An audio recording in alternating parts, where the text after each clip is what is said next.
Sejam bem-vindos à nossa segunda aula, referente à capacitação relacionada às temáticas didática e metodologia de ensino. Na aula passada, vimos um pouco sobre planejamento e todos os viés que se compartilham em relação a essa temática. E hoje nós vamos ver um pouquinho sobre metodologias ativas, para o ensino de matemática. Eu tentarei levar essas metodologias ativas de modo que todos possam absorver de maneira que sirva até para outras disciplinas também. Pois as metodologias ativas, elas são caracterizadas principalmente pelo fato de serem múltiplas. Então, esse sentido de metodologias ativas que vamos ver hoje, essas características que as metodologias ativas têm, para essa capacitação será para o ensino de matemática, porém, elas podem ser utilizadas em qualquer outra disciplina. Partindo deste princípio, aqui nós temos que o quê? O principal objetivo deste modelo de ensino é incentivar os alunos para que aprendam de forma autônoma e participativa a partir de problemas e situações reais. A proposta é que o estudante esteja no centro do processo de aprendizagem, participando ativamente e sendo responsável pela construção de conhecimento. Daí a gente já tem que o termo metodologia ativa, como é tratado esse tipo de metodologia, é um tipo de metodologia que eu até já abordei com vocês na aula passada, que é colocar o aluno no centro da atenção. Então, eu tenho um aluno em que ele vai ser o centro da atenção do processo de ensino, o que tem muita relação com o autodidatismo, que eu tratei com vocês, que é ele tentar aprender do seu modo, escolher um modo que acha mais acessível, mais plausível, que seja mais fácil de se aprender. Então, ele vira o centro do processo de ensino e de aprendizagem. Devemos esquecer um pouco, às vezes, da chamada educação de bancada, em que o docente determina sozinho o conteúdo de suas disciplinas, deixando aos alunos apenas a tarefa de absorver passivamente as informações. A gente precisa um pouco eliminar, não completamente, de forma alguma, a educação de bancada, como está sendo nomeada aqui. Ela é importante, tem assuntos que conseguimos ministrar mais facilmente, com esse tipo de metodologia mais explanatória, em que eu vou explanar o conteúdo, mas às vezes a gente deve esquecer um pouco essa metodologia, não torná-la monótona ou rotineira, e começar a utilizar outras maneiras de dar aula, outras metodologias, como é o caso das metodologias ativas, em que se coloca o aluno como ponto principal para o seu próprio desenvolvimento. A aprendizagem se constrói num processo equilibrado em 3 movimentos principais: a construção individual, a grupal e a orientada. Que é o primeiro movimento, que é a construção individual, ela em que cada aluno percorre o seu caminho. Então, cada aluno é um indivíduo, e esse indivíduo, por conta própria, ele vai percorrer um caminho específico dele. Ele tem uma construção individual do seu conhecimento, da sua aprendizagem, da sua forma de entender e aprender. Essa é uma construção individual. Depois nós temos a construção grupal, em que aprendemos com os semelhantes, são os pares. Então, a construção grupal, ou em pares, ela é a construção em que eu vou aprender com as pessoas que estão ao meu redor. Então, eu vou aprender conforme as pessoas vão fazendo, o que eu vou assistindo, o que eu vou lendo, eu vou tendo a minha construção de aprendizagem grupal. E, por fim, eu tenho a construção orientada, que é em que aprendemos com alguém mais experiente, como um especialista ou um professor. Então, eu tenho a minha construção individual, como indivíduo, eu vou aprender sozinho algumas coisas. Eu tenho a minha construção grupal, em que eu vou aprender conforme o meu meio, e tenho a minha construção orientada, que é normalmente o que se acontece nas escolas, que é uma construção de aprendizagem, uma construção de pensamento, de conhecimento, relacionada com um orientador, que é o professor.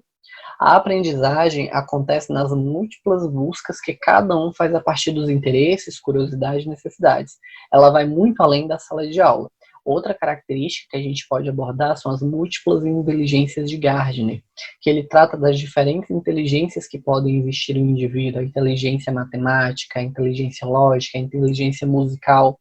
Então, existem as diferentes inteligências que Gardner trabalha, em que é muito caracterizada, um foco muito grande nas metodologias ativas, em que existem diferentes tipos de metodologias ativas que são utilizadas exatamente com o objetivo de colocar o aluno como o ponto principal do seu próprio aprendizado e sabendo-se das características que esse aprendizado precisa ter para ele aprender mais facilmente. Ele se conhece melhor do que qualquer outra pessoa. Então, ele vai saber como desenvolver, através de uma metodologia ativa, a sua própria aprendizagem, claro, que com a construção orientada, que é com o professor consigo, como eu falei no planejamento. Fazer metodologia ativa não é fazer com que o aluno faça sozinho e você fique lá sentado assistindo ele fazer. Trabalhar uma metodologia ativa é ter um planejamento prévio com os objetivos, a metodologia e a avaliação que você vai fazer a partir daquela metodologia e a partir disso aplicar esta metodologia, que pode parecer que você não está fazendo nada, mas tem todo um planejamento por trás daquilo. Por isso a importância do planejamento prévio. No sentido amplo, toda a aprendizagem é ativa, em algum grau, porque exige do aprendiz e do docente formas diferentes de movimentação interna e externa, de motivação, seleção, interpretação, comparação, avaliação e aplicação.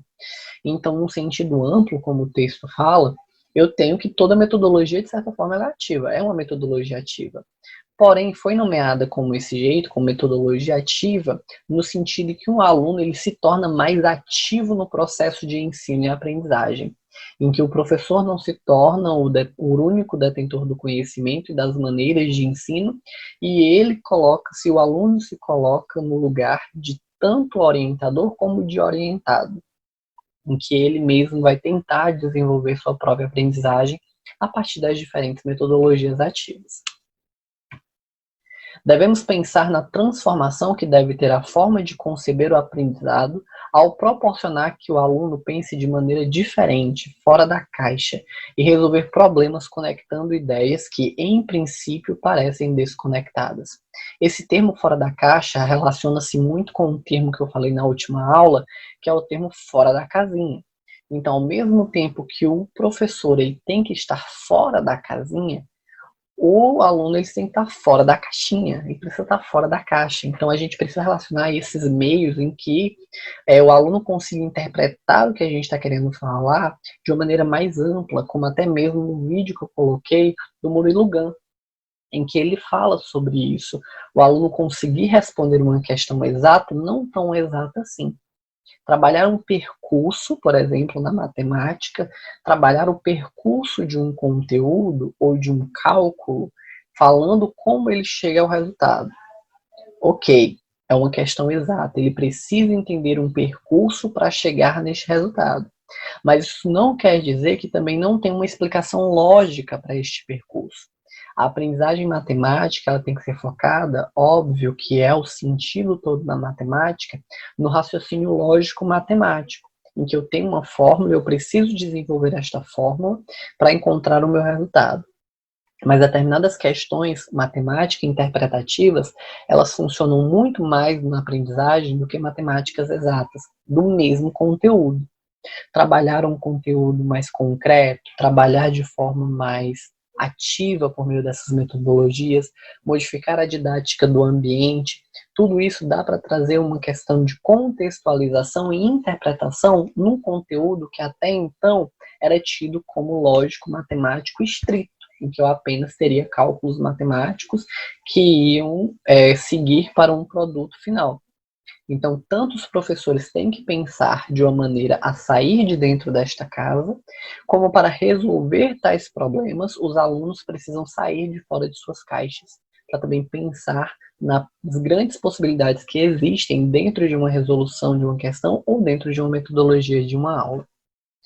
Aqui eu tenho o seguinte, um caminho em que vocês podem ver que relaciona-se diretamente com as metodologias ativas.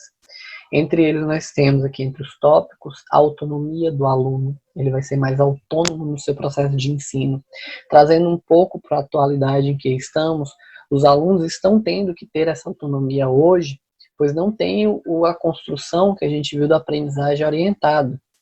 que o professor, apesar de muitas escolas estarem utilizando videoaulas, essas videoaulas, elas são base para eles conseguirem aprender, porém, se eles não tiverem uma certa autonomia, eles não vão conseguir se desenvolver. Ter uma aptidão em resolver problemas, as metodologias ativas auxiliam nesta aptidão. Aprender colaboração em determinadas metodologias ativas também tem a parte de conseguir desenvolver determinadas aprendizagens a partir da colaboração, desenvolver confiança, senso crítico, protagonismo no seu processo de ensino-aprendizagem, um aprendizado envolvente, pois ele está aprendendo da forma que ele acredita que seja melhor para ele, empatia e responsabilidade de participação. São alguns tópicos e algumas palavras que têm relação direta com a metodologia ativa. Mas para eu desenvolver esta metodologia ativa, eu trouxe aqui algumas perguntas que tem um texto que eu vou entregar para vocês também como base, tem na internet, que eu preciso fazer algumas perguntas para mim mesmo no momento que eu estiver desenvolvendo um trabalho, uma aula, utilizando-se de uma metodologia ativa. É como, com que recursos, pesquisado por quem, são as extras, e o que produziremos. Nós temos também as internas, que são o que, por que, para que e para quem. Eu preciso responder todas as perguntas? Não necessariamente, mas eu preciso ter pelo menos uma noção de quais seriam essas respostas. Como eu vou fazer? A primeira pergunta. Com que recursos? O que é que eu vou utilizar? Pesquisado por quem? Quem disse que funciona? Existe alguém que me afirma que desse jeito eu vou conseguir, eu vou fluir, vai dar certo? E o que eu produzirei? O que produziremos? Será uma forma avaliativa? O que eu vou produzir uma nota? Eu vou conseguir produzir um material didático? O que eu vou produzir a partir dessa metodologia ativa prévia à minha aula, ou durante a minha aula, ou pós a minha aula? Eu vou ter uma produção? Aí entra nas minhas questões internas que eu também vou me perguntar. O que? Por quê? Para quê e para quem? Para quem eu estou fazendo? Por que eu estou fazendo? O que eu estou fazendo e para que eu estou fazendo? O que eu estou fazendo é a minha estrutura. O que eu estou fazendo? Para quem? Para os meus alunos. Meus alunos são de que série? Meus alunos têm que idade? Para quê? Que tipo de conteúdo eu estou usando essa metodologia? Para que eu estou utilizando essa metodologia? Por quê? Essa metodologia é cabível com este conteúdo. Então, o que, por que, para que e para quem, depois que eu tiver respondido como, com que recursos, pesquisado por quem e o que produziremos. Então, eu desenvolvo esses questionamentos e logo depois eu vejo se o que eu estou pensando é possível, como é possível e etc. Daqui eu trouxe algumas metodologias ativas que a gente vai estar abordando agora, que são alguns exemplos de metodologias ativas que podem ter em uma sala de aula e serem aplicadas dentro de sala de aula. Aqui eu tenho 5 tópicos que toda metodologia ativa ela é importante estar relacionado com ela, que é fazer o aluno discutir, escrever, ler, solucionar problemas e ensinar os outros. No momento que eu discuto, é mais fácil para eu absorver quando eu mesmo falo. No momento que eu escrevo, também é como se eu estivesse falando comigo mesmo. No momento que eu leio, eu escuto como se alguém estivesse falando comigo. Solucionar problemas, eu me insiro dentro de uma aprendizagem que eu sou o orientador, pois eu que tenho que descobrir como resolver e ensinar os outros, porque quando a gente compartilha, isso dá sentido para a gente, de maneira a eu ter entendido o que era para eu entender e conseguir até mesmo compartilhar. A partir disso, eu trouxe aqui 5 tipos de metodologias ativas que podem ser utilizadas, que são a aprendizagem baseada em problemas, que é a ABP, ou do termo Project Based Learning, que é a PBL. Então aí a gente tem 2 exemplos, ela é um tipo de metodologia ativa. Eu tenho a aprendizagem baseada em projetos, a gamificação, a aprendizagem entre times ou pares e a sala de aula invertida. Então, inicialmente, eu vou tentar falar rapidamente. Eu trouxe pequenos vídeos para a gente poder entender um pouco sobre cada uma delas de uma forma diferenciada e eu não ficar aqui apenas falando com vocês. Então, o primeiro tópico, a primeira metodologia é a aprendizagem baseada em problemas, em que eu vou desenvolver problemas contextualizados, isso é bastante importante frisar, pois eu preciso que os conhecimentos dos meus alunos sejam cabíveis com a vivência deles. Então, eu preciso que os problemas que eu esteja inserindo dentro da minha sala, eu entregue esse problema para os meus alunos, eles tenham facilidade de responder no sentido de ser contextualizado com a vivência pessoal deles, ou pelo menos a vivência pessoal da maioria. Então, bora assistir um pouquinho o vídeo e daqui a pouco eu volto para a segunda metodologia.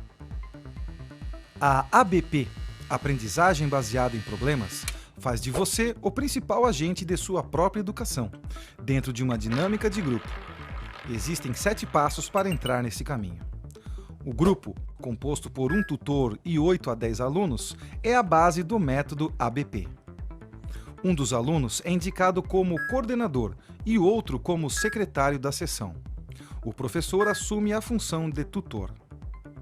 Ao estudante, na função de coordenador, cabe liderar o grupo, estimular todos os participantes das discussões, manter a dinâmica, administrar o tempo e assegurar o cumprimento das tarefas.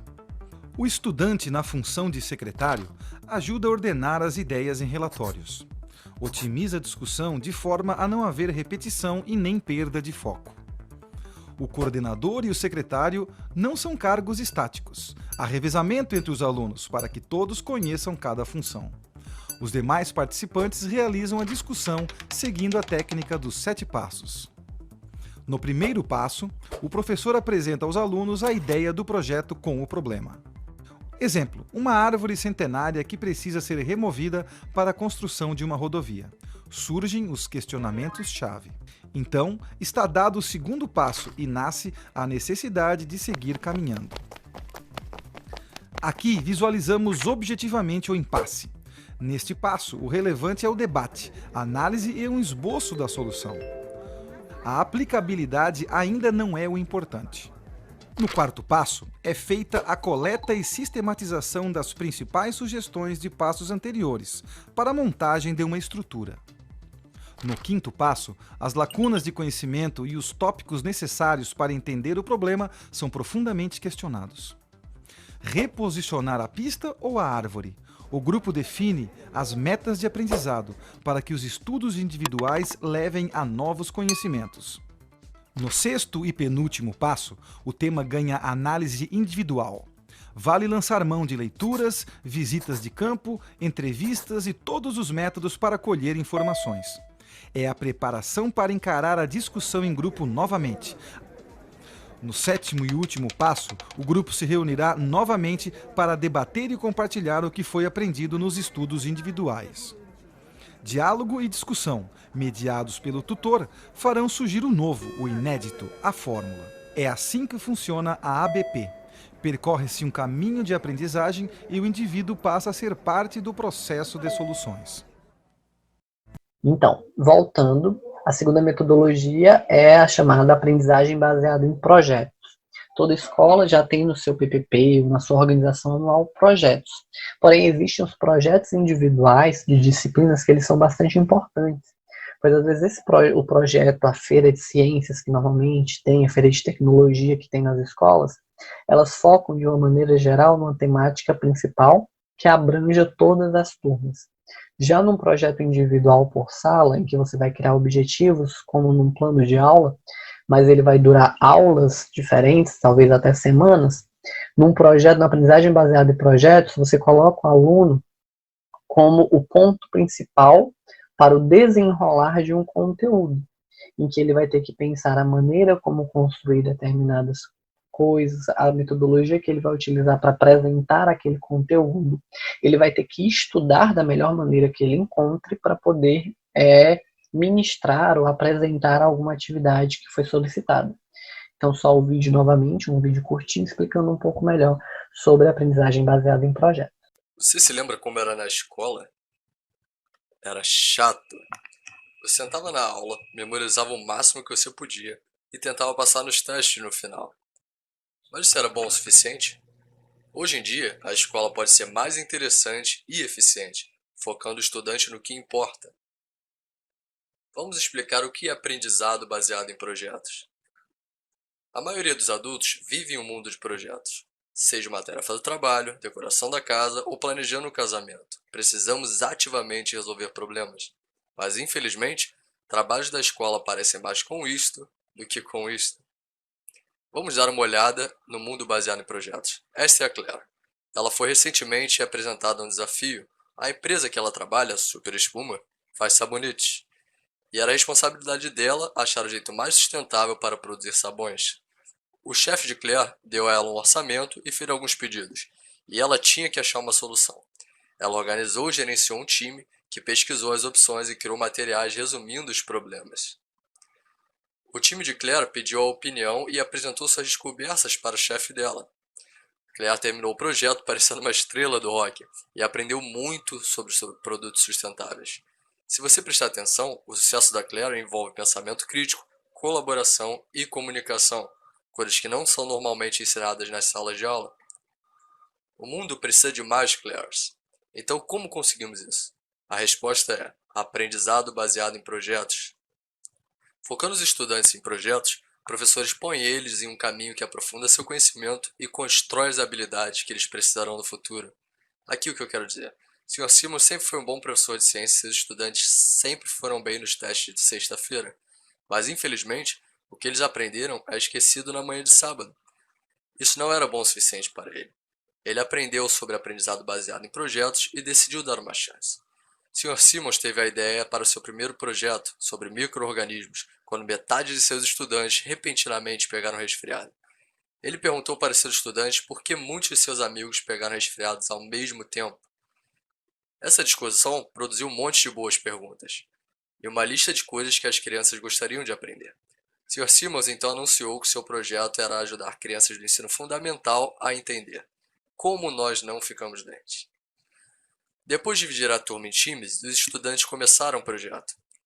Eram tarefas dos estudantes: formular perguntas, pesquisar, colaborar, mostrar sua opinião e descobrir como mostrar seu ponto de vista para outros alunos.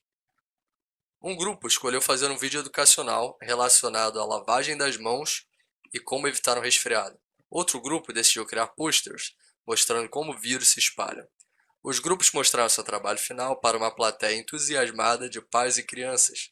Sentados na primeira fileira estavam um bom amigo e a nossa estrela do rock, Claire, que viu um pouco dela nos estudantes. Ficou claro que o projeto foi um sucesso para os estudantes, a plateia e Sr. Simons. Seus estudantes praticaram raciocínio crítico, colaboração e comunicação. O projeto não era sobre memorização, mas aprender profundamente sobre vírus e como prevenir e espalhar uma doença, uma lição que eles nunca vão esquecer. No final da apresentação, Claire se apresentou para os estudantes e falou para eles que eles eram uma estrela do rock e que o mundo precisa de mais pessoas que pensem como eles. Então, voltando, o terceiro tópico é a gamificação. A gamificação nada mais é um termo também em inglês, gamificação, que vem do termo de jogos. Então, a utilização de jogos como uma metodologia ativa, principalmente na era da tecnologia em que nós estamos inseridos, para a utilização dentro de sala de aula. Às vezes, atualmente não é tão difícil achar alunos sem celulares, a maioria deles tem celular. E colocando-se o aluno como o indutor, ele induz a sua própria aprendizagem de maneira divertida, no sentido da gamificação. Existem aplicativos no Play Store ou nas lojas de aplicativos dos celulares, em que você tem a possibilidade de pedir ao aluno que ele crie o seu próprio questionário, ou crie o seu jogo a partir do conceito, dos conteúdos que seriam ministrados em sala de aula. E através desse jogo ele consiga explicar aquele conteúdo de uma maneira que ele ache mais fácil ou mais simples. Então a gamificação é um dos tópicos de metodologia ativa que podem ser utilizados pelos professores. Assistam agora o vídeo rapidinho e a gente volta para o quarto tópico. Os seres humanos sentem-se atraídos por jogos. Sejam eles eletrônicos ou analógicos, a verdade é que a humanidade sempre teve grande engajamento para apreciar e participar de jogos. O termo gamificação está relacionado ao uso de mecânicas e dinâmicas de jogos para engajar pessoas, resolver problemas e melhorar o aprendizado, motivando ações e comportamentos em ambientes fora do contexto de jogos. Em vez de trazer jogos já existentes para a sala de aula, o educador pode explorar a gamificação através de certas dinâmicas com a sua turma. A principal é trabalhar a partir de missões ou desafios, que funcionam como combustível para a aprendizagem. Desta forma, todo o conhecimento serve a um propósito, que envolve os estudantes no processo. Outras alternativas são utilizar pontos, distintivos ou prêmios como incentivo. Pode-se definir personagens ou cenários específicos com os quais os alunos precisam lidar, ou propor obstáculos a serem superados. Vamos citar algumas características da gamificação. Interatividade, pois em vez de receber informações diretas, os alunos precisam tomar decisões de acordo com a interação com diferentes cenários, personagens e acontecimentos. Alcance de objetivos. Toda a informação serve para um propósito, seja ganhar, perder ou passar de fase. Trabalho em equipe. Grupos de alunos combinam recursos e habilidades para se atingir resultados. Tecnologia. Uso de dispositivos digitais para busca, produção e compartilhamento de informações. E por último, resolução de problemas. A identificação de variáveis, análise e criatividade são necessárias para resolver situações-problemas com as informações e recursos disponíveis. Voltando para o quarto tópico, a aprendizagem entre times ou pares. A aprendizagem entre times ou pares ela é muito parecida com a construção em pares ou a construção grupal, que a gente falou antes, que é a aprendizagem que se aprende com o meio. No caso da aprendizagem entre pares, é mais quando você forma aquela leitura compartilhada, aquela discussão compartilhada, debates, são muito importantes para a aprendizagem compartilhada, a aprendizagem entre times. Num debate, o que é que você pode fazer em um debate? Diferentes conteúdos para diferentes grupos, em que eles precisam resolver os problemas instigados pelo grupo adversário. Gerar um pouco de competitividade também é importante para determinados tipos de assuntos, pois gera curiosidade dos alunos de descobrir os problemas que virão a partir daquele conteúdo que a outra equipe vai debater com ele.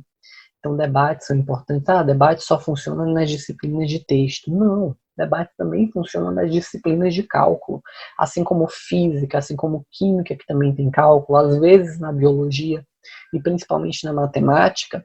Trabalhar debates também são importantes para a discussão dos conteúdos. Às vezes absorvem como os principais detentores do conhecimento naquele momento em que eles se veem como o ponto principal de toda a discussão. Então, só um vídeo rapidinho aí também falando sobre aprendizagem entre pares. A colaboração é um elemento essencial que estimula as atividades em grupo a partir das atividades práticas. Você se lembra das aulas de revisão? Sim, aquelas aulas que oferecemos de tira-dúvidas. Essas aulas servem para subsidiar o desenvolvimento da aprendizagem, e é por meio destas ferramentas que verificamos o quanto foi absorvido nas provas objetivas. O fantasma da avaliação por pares. Destitua-se dos paradigmas ou preconceitos. Abra a sua mente para a nova educação. Checklist. A avaliação por pares está inserida na proposta de metodologias ativas que envolve o empoderamento dos estudantes.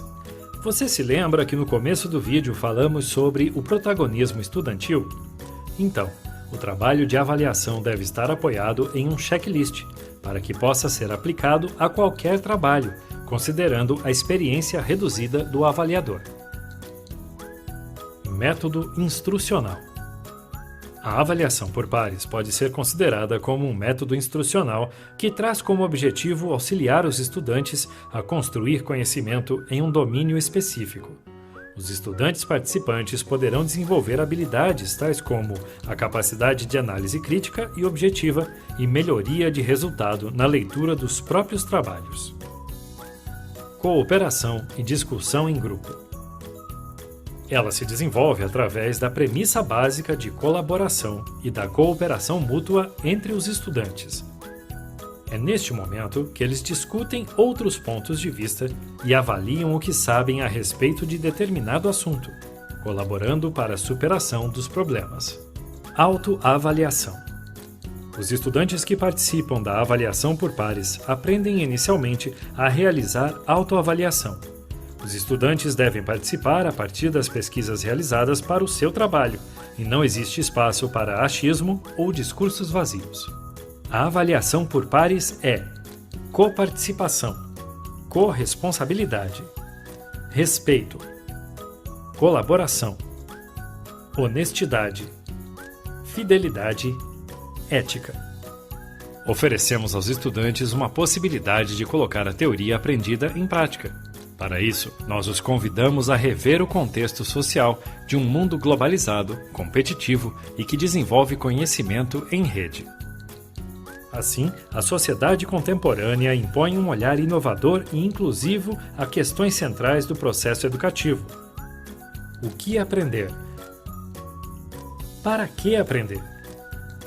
Como ensinar? Como promover redes de aprendizagem colaborativa e como avaliar o aprendizado.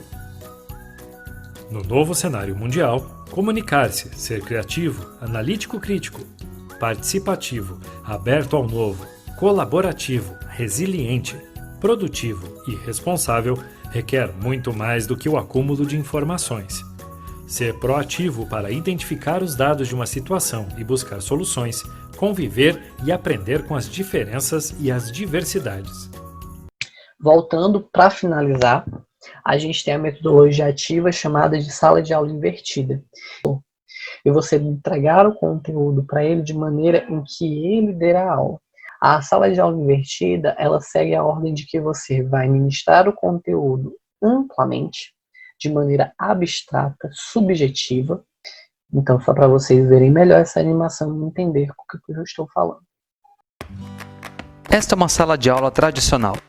O professor fica na frente e os alunos assistem e escutam. Você reconhece isso porque provavelmente foi a maneira como você foi ensinado a vida inteira e como seus pais foram ensinados antes de você. Mas existem vários problemas nesse modelo de ensino. Nem todos os alunos aprendem da mesma velocidade, então alguns ficam para trás. Enquanto alguns alunos aprendem melhor escutando, outros talvez aprendam melhor fazendo. Significa que os professores nem sempre conseguem fazer o melhor trabalho. Mas existe outra forma. A sala de aula invertida, Flipped Classroom, resolve esses problemas e faz o aprendizado ficar mais pessoal. Primeiro, o professor faz um vídeo que mostra o conteúdo que ele normalmente ensina na classe. Então, ele compartilha isso online com os alunos, que podem assistir antes da próxima lição. Isso deixa o professor livre para passar atividades que ajudam a aplicar o conhecimento. Os alunos podem voltar a assistir os vídeos quantas vezes eles quiserem e voltarem para a sala com perguntas para o professor. Então, o acompanhamento da sala de aula não é mais um problema. Os alunos podem acessar o vídeo a qualquer momento usando aparelhos móveis, dando a eles a habilidade de serem mais independentes no aprendizado. Em vez de sentar e ouvir, os alunos podem passar o tempo de aula aplicando conhecimentos de forma mais prática. Então, voltando aqui tem um texto que eu utilizei como base também para essa aula, que são metodologias ativas para uma aprendizagem mais profunda, de José Moran. Eu vou também disponibilizar, assim como os textos passados eu disponibilizei para vocês darem uma leitura. Eu espero que vocês tenham entendido o que eu quis falar hoje sobre metodologias ativas e a importância de metodologias ativas, colocando o aluno como ativo no processo de ensino e aprendizagem, como a própria metodologia induz. Então, até a próxima aula, até o nosso próximo encontro. Tchau para vocês.